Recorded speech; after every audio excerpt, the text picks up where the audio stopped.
食べ物まるっと研究所です。今回はサバ缶の体への影響についてお話しします。サバ缶は調理なしで手軽に食べられて、ちょっともう一品欲しい時なんかに重宝しますよね。今日はそんなサバ缶について、論文や専門機関の研究をもとに、サバ缶で得られる健康効果、食べ過ぎるデメリット、摂取目安量を看護師の視点で解説します。また動画の後半には、おまけ企画として私が1週間サバ缶ダイエットをしてみた結果も発表しますので、ぜひ最後までお楽しみください。それではサバ缶のメリットからいってみましょう。サバ缶のメリット1つ目は動脈硬化の予防・改善です。厚生労働省の統計では、日本人のおよそ5人に1人は動脈硬化による心臓や脳の病気で亡くなることが分かっています。サバ缶にはその動脈硬化など血管系の病気を予防する効果が期待できます。サバ缶には血液中の中性脂肪や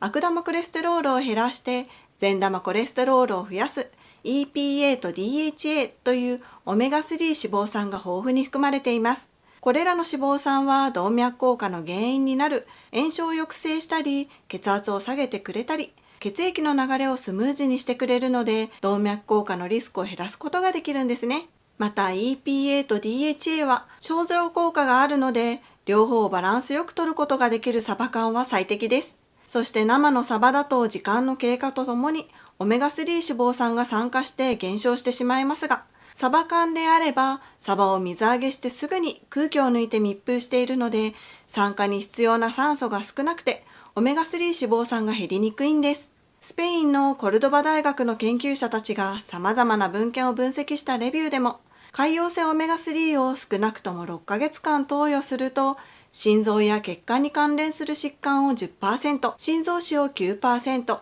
冠動脈の疾患を 18% 減少させると発表しています。またサバ缶には体内の炎症を減らしてくれるビタミン D も豊富に含まれています。ビタミン D は動脈壁を損傷させる炎症を抑制してくれるので、動脈硬化のリスクを減らしてくれます。さらにビタミン D は血圧を調整するのにも関与しているので、血圧が正常化されることで動脈硬化の予防が期待できます。大阪公立大の研究でも、20歳から72歳の男女1177人を対象にした調査の結果、ビタミン D が不足する男性は動脈硬化のリスクが高まることが分かったと発表しています。サバ缶のメリット2つ目は骨粗鬆症の予防です。骨が脆くなって骨折しやすい状態である骨粗鬆症ですが、腰椎や大腿骨の骨折によって高齢の方の寝たきりの原因にもなるので気をつけたい病気になります。そんな骨粗鬆症をサバ缶が予防できる可能性があります。その理由の一つ目はカルシウムが豊富なことです。骨粗鬆症の予防には骨密度を維持するために必要なカルシウムの摂取が特に重要ですが、サバ缶のサバは骨ごと食べられるようになっていて、1缶で 300mg 程度のカルシウムを摂れます。骨粗鬆症の予防には、女性は1日600から 650mg、男性では1日750から 800mg のカルシウムの摂取が推奨されているので、サバ缶1缶で推奨量の半分くらいのカルシウムが摂れるんですね。骨粗鬆症を予防する理由の2つ目は、体内でカルシウムの吸収を助けてくれるビタミン D が豊富なことです。カルシウムは吸収率が悪くて、摂取した量の20から 30% しか体内に取り込まれませんが、ビタミン D を一緒に摂取すると、その吸収率が上昇することが分かっています。サバ缶には 100g あたり11マイクログラムのビタミン D が含まれていて、サバ缶1缶で1日の摂取目安を満たすことができるので、カルシウムの吸収の面でも骨粗鬆症予防に役立ちます。ビタミン D の摂取だけでは骨折を予防する効果はないという研究結果もあるので、カルシウムと一緒に摂取することがポイントですね。骨粗鬆症を予防する理由の3つ目は、炎症を抑制してくれるオメガ3脂肪酸です。慢性的な炎症は骨の形成を妨げることが知られていますが、オメガ3脂肪酸はその炎症を抑制してくれるので、結果的に骨粗鬆症の予防に役立つ可能性があります。サバ缶はカルシウムを豊富に摂取できて、吸収効率も高くなる。骨の健康を保つのに効果的なんです。サバ缶のメリット3つ目は認知症の予防です。内閣府によると65歳以上の6人に1人程度が認知症となっていると発表されているので、人事ではない病気ですよね。その認知症をサバ缶で予防する効果が期待できます。サバ缶は豊富な量の EPA と DHA というオメガ3脂肪酸を含んでいます。これらの脂肪酸の抗酸化、抗炎症作用や神経細胞を保護する作用によって認知機能の低下を予防してくれます。島根大学明治薬科大学の研究者の論文でも DHA は認知機能が低下した高齢者の認知機能低下を予防、改善する可能性があると結論付けています。またオメガ3脂肪酸をサプリメントではなく魚などの食事から摂取する方が認知症予防に効果的であるとしているので、サバ缶は最適です。サバ缶のメリット4つ目は肥満改善です。サバ缶は比較的低カロリーでありながら豊富なタンパク質を含んでいるので、食事の満足感を高める効果、代謝を促進する効果があります。サバ缶を食べると満足感で食事全体のカロリーが抑えられて、摂取カロリーのコントロールに役立ちます。またサバ缶に含まれる EPA や DHA のオメガ3脂肪酸は代謝を活性化させて脂肪燃焼を促進する効果を持っています。京都大学の研究グループも魚に含まれる EPA、DHA の摂取が脂肪燃焼細胞の増加を促進して体脂肪の減少をもたらすと発表しています。そして近年、サバ缶に含まれる EPA には食後血糖値の急上昇を抑えたり、脳の食欲中枢に働きかけて過食を防ぐ GLP-1 というホルモンの分泌を促す働きがあることが分かってきました。通称痩せホルモンと呼ばれているんですね。高タンパク、低カロリーなサバ缶を食べて脂肪燃焼が促進、痩せホルモンまで分泌されるなんて嬉しいですね。このようにサバ缶には様々なメリットがあります。でも食べ過ぎには注意が必要です。そんなサバ缶を食べ過ぎた場合のデメリットをお話しします。サバ缶のデメリット1つ目は塩分の摂りすぎです。サバ缶には塩分が含まれている場合があります。ブランドや商品によって塩分含有量は異なってきますが、一般的に水煮だと1缶 1g 程度、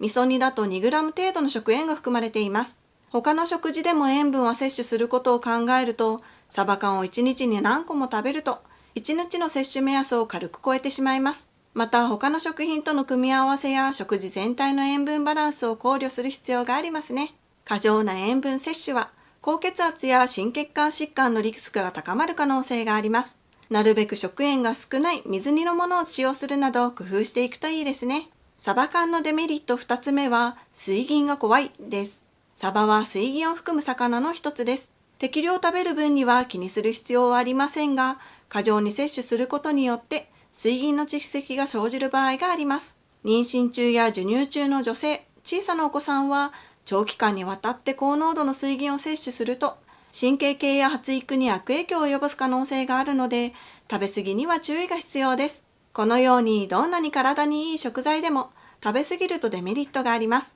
1日2日サバ缶を摂りすぎたからといってすぐに健康被害が出現するわけではないですが、長期的に食べ過ぎると体に影響がある場合があります。それではサバ缶の適正量はどのくらいなのかな？明確な基準がないので、塩分と水銀の面で考えてみたいと思います。まずは塩分です。日本高血圧学会は1日の食塩摂取 6g 未満を推奨しています。サバ缶、水煮が食塩 1g、味噌煮は 2g なので、どちらを食べるとしても、1日2缶以上食べるのは避けた方がいいです。次に水銀です。アメリカ食品医薬品庁は、妊娠中の女性や小さなお子さんは水銀を長期的に摂りすぎると、脳や神経系に有害な可能性があるとして、魚介類の摂取は週に約 340g までを推奨するとしています。サバ缶1缶には 120g 程度のサバが含まれているので、妊娠中の女性や小さなお子さんは週に3缶以内までとしておいた方がいいです。ただし、アメリカ食品医薬品庁は妊娠中及び幼児期の成長や発達に重要なので、約 226.8g から 340.2g の低水銀量の魚を食べることも推奨しているので、極端に水銀を恐れる必要はありません。適水量を守って最大限効果を引き出していきたいですね。サバ缶はそのままでも加熱調理してもどちらも美味しく食べることができます。加熱調理すると一部の栄養素は失われてしまいますが、オメガ3脂肪酸やタンパク質など体に必要な栄養素は十分補給することができます。サラダやパスタにトッピングするだけで栄養価の高い食事になりますし、最近ではサンドイッチやお味噌汁の具材としても人気が高いですよね。水煮の缶詰であれば調味料を工夫することで味変も簡単です。普段の食事にプラスすることで手軽に豊富な栄養素を摂ることができます。そしてサバ缶に他の食べ物を組み合わせることで体にいい効果を高めることもできます。そんなサバ缶と相性のいい食材をご紹介します。サバ缶と相性の良い食材一つ目は玉ねぎです。玉ねぎには血圧の上昇を抑えて